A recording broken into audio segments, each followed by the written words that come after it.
Class 10th math में देख लीजिए, पढ़ा रहे हैं ट्राइएंगल, आपका त्रिभुज का चैप्टर चल रहा। उस त्रिभुज में हमने एक वीडियो बना करके भेजा है कि कब त्रिभुज सर्वांगसम होते हैं और कब त्रिभुज समरूप होते हैं, और सर्वांगसम की क्या कंडीशन है और समरूप की क्या कंडीशन है, सर्वांगसम त्रिभुज और समरूप त्रिभुज में क्या डिफरेंट है। इसका एक वीडियो हमने बना करके भेज दिया है। इसको आप लोगों ने ध्यान से समझा भी होगा कि किस कंडीशन में सर्वांगसम होते हैं त्रिभुज या किस कंडीशन में समरूप होते हैं। इनकी कंडीशन भी हमने बताया है विस्तार से। अब आगे देख लीजिए चैप्टर आपका लेसन 6.1 में, जैसे इसमें कह रहा है, कोष्टकों में दिए शब्दों में से सही शब्दों का प्रयोग करते हुए रिक्त स्थानों को भरिए। ठीक है ना। सभी व्रत होते हैं क्या, सर्वांगसम होते हैं कि समरूप होते हैं। ठीक है ना। तो सभी व्रत को तो हम समरूप कह सकते हैं, लेकिन सर्वांगसम नहीं कह सकते हैं। क्यों? क्योंकि सभी व्रत की त्रिज्याएं बराबर हो ऐसा संभव नहीं है, इसलिए हम सर्वांगसम तो नहीं कह सकते हैं, लेकिन हम क्या कह सकते हैं, समरूप कह सकते हैं। ठीक है ना। अगली कंडीशन देख लीजिए इसमें क्या है, सेकंड नंबर क्वेश्चन पे, कि सभी वर्ग होते हैं समरूप है कि सर्वांगसम है। तो सभी वर्ग समरूप तो हम कह सकते हैं, लेकिन सर्वांगसम नहीं कह सकते, क्योंकि सभी वर्ग जिनके संगत कोण भी बराबर रहते हैं और उनकी अनुपातिक भुजाएं भी आपस में क्या होंगी, बराबर होंगी। इसलिए हम सभी वर्ग को समरूप की कंडीशन दे सकते हैं, लेकिन सर्वांगसम नहीं कह सकते हैं। या आप समझ सकते हैं उदाहरण से भी इसको, क्योंकि हमने एक चीज़ ये बताया है कि किसी भी त्रिभुज को समरूप करने के लिए, त्रिभुजों को समरूप करने के लिए दो कंडीशन है, इसके संगत कोण समान हो, इनकी संगत भुजाएं क्या है, अनुपातिक हो। ठीक है ना। लेकिन दो त्रिभुजों की समरूपता में दो में से कोई एक कंडीशन आपकी फॉलो हो रही है, कि जैसे हम दो त्रिभुज हैं, ये हम दो त्रिभुज मान रहे हैं, A B C P Q R. दो त्रिभुज को हम समरूप कर रहे हैं, एंगल ए एंगल पी के बराबर है, एंगल बी एंगल क्यू के बराबर है, एंगल सी एंगल आर के बराबर है। तो हम क्या कहेंगे, त्रिभुज ए बी सी समरूप होगा त्रिभुज पी क्यू आर के। जब दो त्रिभुज की संगत कोण आपस में क्या है, बराबर हैं, तो वो दोनों त्रिभुज आपस में क्या माने जाएंगे, समरूप माने जाएंगे, और उनकी ऑटोमेटिक अनुपातिक भुजाएं A B upon P Q, B C upon Q R equal A C upon P R. अनुपातिक भुजा हम क्या कर देते हैं, आपस में बराबर कर सकते हैं। या यदि उनकी अनुपातिक भुजाएं बराबर हैं तो त्रिभुज क्या मानेंगे, समरूप मानेंगे, अर्थात उनके संगत कोण क्या कर देंगे, बराबर। यानी दो में से यदि एक कंडीशन फॉलो हो रही है तो वो दोनों त्रिभुज क्या होंगे, आपस में समरूप। यदि उनके संगत कोण बराबर हैं तो त्रिभुज हमारा क्या माना जाएगा, समरूप माना जाएगा। उनकी हम संगत अनुपातिक भुजाएं क्या कर देंगे, बराबर कर देंगे। या यदि उन दोनों त्रिभुजों की अनुपातिक भुजाएं बराबर हैं तो भी त्रिभुज समरूप होगा, अर्थात हम नीचे उनके संगत कोण क्या, यानी दो में से एक कंडीशन क्या होनी चाहिए, लगनी चाहिए। ठीक है ना। लेकिन त्रिभुज के अलावा अन्य कई भुजाओं की आकृति में ऐसा नहीं है, उसमें हमें दोनों कंडीशन क्या करनी चाहिए, फॉलो होनी चाहिए। जब दोनों कंडीशन हमारी क्या होंगी, फुलफिल होंगी, तभी वो आकृति क्या मानी जाएंगी, समरूप मानी जाएगी। इसी प्रकार वर्ग की कंडीशन पे ले रहे हैं तो वर्ग की कंडीशन पे सेम कंडीशन ही आ रही है। जैसे मान लो ये वर्ग है, ठीक है ना, दूसरा हम ये वर्ग ले रहे हैं, ठीक है ना। वर्ग की कंडीशन क्या होती है कि उसके चारों भुजाएं आपस में क्या होती हैं, बराबर होती है। मान लो इसको हम 3 सेंटीमीटर मान लें, 3 सेंटीमीटर, और इसको हम 6 सेंटीमीटर मान लें। क्या मान लें? 6 सेंटीमीटर। ठीक, प्रत्येक कोण क्या होते हैं इसके? 90 अंश के होते हैं। प्रत्येक कोण क्या होते हैं? 90 अंश के होते हैं। समझना, ठीक है ना। त्रिभुज में और वर्ग में क्या अंतर है? कब समरूप माने जाते हैं? त्रिभुज में एक कंडीशन में समरूप हो जाते हैं, लेकिन वर्ग में दोनों कंडीशन लगती है।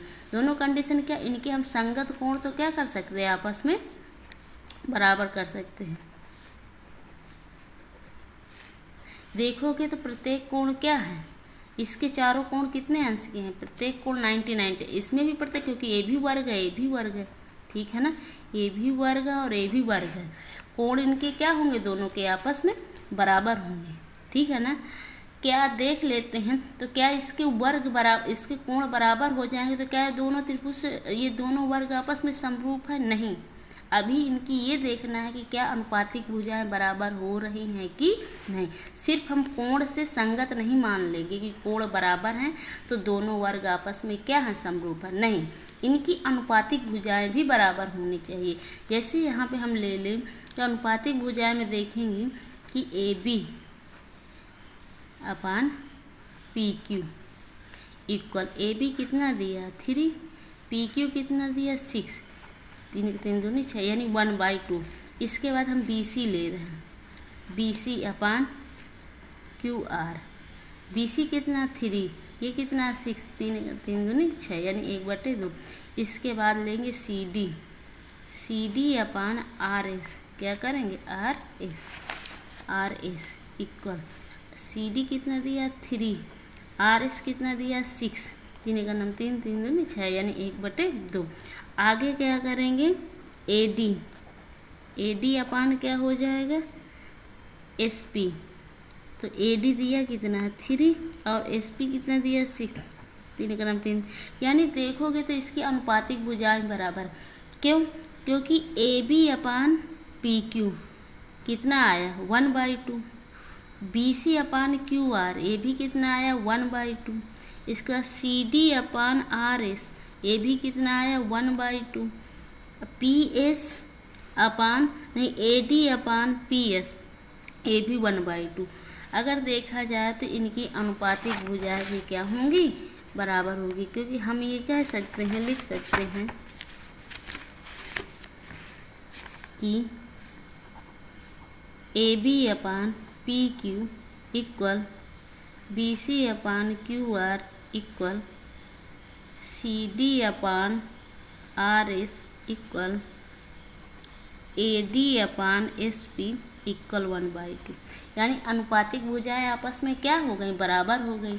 संगत कोण भी, कोण A किसके बराबर? कोण P के 90 अंश, ठीक है ना। कोण B इक्वल कोण Q इक्वल, ये यानी इसकी अनुपातिक भुजाएं भी बराबर है और संगत कोण भी बराबर है। तभी हम इन दोनों वर्ग को क्या मानेंगे? समरूप।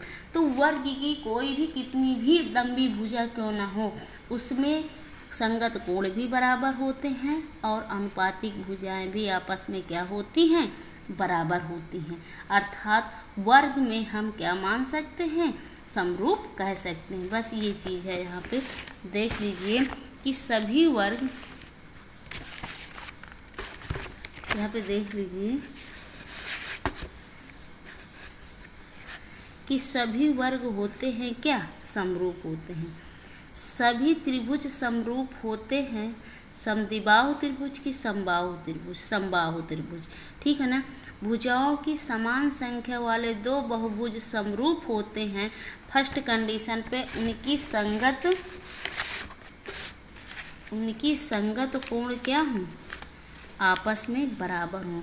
कई यानी भुजाओं की समान संख्या वाले, भुजाओं की समान संख्या यानी भुजाओं की क्या है? जैसे 5 भुजा है तो अन्य में भी 5 भुजाएं होंगी। यानी भुजाओं की समान संख्या वाले दो बहुभुज समरूप होते हैं। लेकिन यानी कई भुजाओं से बनी हुई कोई दो आकृतियां हैं वो दोनों आकृतियाँ किस कंडीशन में समरूप हो सकती हैं? कहने का तात्पर्य क्वेश्चन के उनके संगत कोण क्या हों? बराबर हों। उनकी संगत भुजाएं क्या हों? समानुपाती हों। क्योंकि हमने कहा था कि त्रिभुज के अलावा अन्य आकृति को यदि हम समरूप बनाएंगे तो उनमें दोनों कंडीशन लागू होनी चाहिए, यानी संगत कोण भी बराबर होने चाहिए और उनकी अनुपातिक भुजाएं भी आपस में बराबर होनी चाहिए। तो यहाँ पे भुजाएं तो क्या है, दोनों आकृति में समान है, लेकिन दो बहुभुज समरूप होते हैं। लेकिन वो आकृतियाँ कब समरूप होंगी? जब उनके संगत कोण भी बराबर होंगे और उनकी संगत भुजाएं भी आपस में क्या होंगी? समानुपाती होंगी। ठीक, ये क्वेश्चन था आपका पहला। दूसरे नंबर पे क्वेश्चन पे है कि निम्नलिखित युग्मों के दो भिन्न भिन्न उदाहरण दीजिए। ठीक है ना, तो इसमें आपको क्या करना है? उदाहरण देना है। उदाहरण दे करके आपको क्या करना है? बताना है कि फर्स्ट पे समरूप आकृतियाँ होती हैं किस कंडीशन पे? ऐसी आकृतियाँ जो समरूप नहीं होती उनकी क्या कंडीशन होती? तो अब इसको देख लीजिए। जैसे दो आकृतियाँ हम बना करके दिखा सकते हैं कि जब मान लो कि दो आकृतियाँ हम सर्किल ले सकते हैं। सर्किल क्या होती है? दो आकृतियाँ हम उदाहरण में ले सकते हैं। यहाँ पे समरूप आकृति, समरूप आकृतियाँ में हम वृत्त ले सकते हैं या वर्ग ले सकते हैं, समबाहु त्रिभुज ले सकते हैं,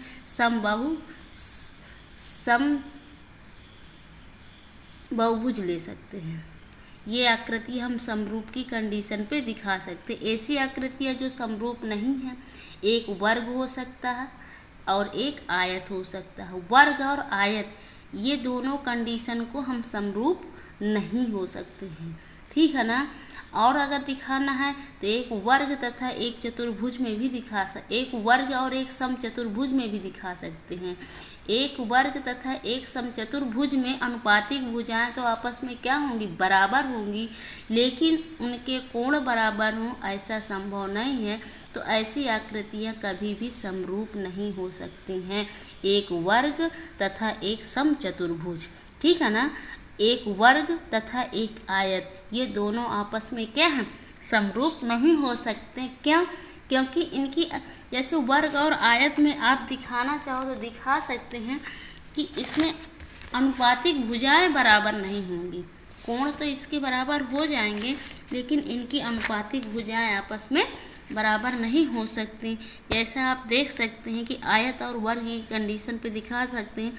ये आपका एक वर्ग है, ये आपका क्या है? एक आयत, A B C D P Q R S, ठीक है ना। प्रत्येक कोण इसके क्या होते हैं? 90 अंश के होते हैं। इसके भी प्रत्येक कोण क्या होते हैं? 90 अंश। संगत कोण तो बराबर हो गए, लेकिन इनकी अनुपातिक भुजाएं आपस में क्या है? बराबर नहीं है। जब संगत कोण बराबर हैं और अनुपातिक भुजाएं बराबर नहीं हैं तो हम इन आयत और वर्ग को हम समरूप नहीं कह सकते हैं। ठीक है ना। जैसे यहाँ पे 2 2 2 2 मान लें और यहाँ पे क्या हो जाए कि यहाँ पर ये भुजा आपकी 2 ही रहे, ये 4 हो जाए, ये 4 हो जाए, ये 2, तो क्या इसकी अनुपातिक भुजाएं आपस में बराबर होंगी? नहीं होंगी। 2/2 तो ये तो 1 रहेगा, और इसके लिए 2 क्या कर दोगे? 4, तो 1/2 आपस में क्या है? 1/2, यानी अनुपातिक भुजा इसकी क्या है? बराबर नहीं है। कोण तो इसके संगत बराबर हैं, लेकिन अनुपातिक भुजाएं नहीं बराबर हैं, तो इसीलिए हम वर्ग और आयत को हम समरूप नहीं मान सकते हैं। ठीक है। नहीं चीज़ कह रहा है समरूप आकृतियाँ बताए, तो समरूप आकृतियाँ का उदाहरण आप दे सकते हैं। एक तो वर्ग कह सकते हैं, समबाहु त्रिभुज कह सकते हैं, समबाहुभुज कह सकते हैं। सेकंड में ऐसी आकृतियाँ जो समरूप नहीं हैं तो आप आयत और वर्ग को दिखा सकते हैं, आयत और वर्ग को दिखा सकते हैं। दूसरी अगर देना हो तो वर्ग तथा समचतुर्भुज दोनों से दिखा सकते हैं। ठीक है ना। ये तीसरे क्वेश्चन पे आप देख लीजिए कि बताइए कि निम्नलिखित चतुर्भुज समरूप है या नहीं। अब दोनों में ये बताना है कि ये समरूप है कि नहीं। तो इसमें आप कॉपी में लगा करके दिखा सकते हैं कि समरूप है कि नहीं। कॉपी कहाँ गई? यहाँ पे देख लीजिए, क्वेश्चन है आपका ये क्वेश्चन, जैसे इसमें समरूप है या नहीं ये बताना है, ठीक है ना। तो सबसे पहले इसमें देख लीजिए कि ये आपका वर्ग की कंडीशन है, क्योंकि इसकी चारों भुजाएं आपस में बराबर हैं, प्रत्येक कोण 90 अंश के हैं। लेकिन इसमें देखोगे तो प्रत्येक कोण हमारा 90 अंश का नहीं है। यहीं से समझ में आ जाएगा कि आपस में क्या समरूप नहीं है। और इनकी अनुपातिक भुजाएं अगर देखोगे तो कितना है 1.5/3, यानी अनुपातिक भुजाएं तो इसकी बराबर होंगी। अनुपातिक भुजाएं क्या होंगी? इसकी बराबर होंगी 1/2। सभी अनुपातिक भुजाएं तो क्या है? आपस में बराबर हैं, लेकिन इनके संगत कोण बराबर नहीं हैं। तो ये दोनों आकृतियां आपस में समरूप नहीं है। ये क्वेश्चन नंबर आपका 3 था। अनुपातिक भुजाएं तो हम बराबर कर देंगे, लेकिन इनके संगत कोण बराबर नहीं है, ठीक। तो ये आपका चैप्टर समाप्त हुआ।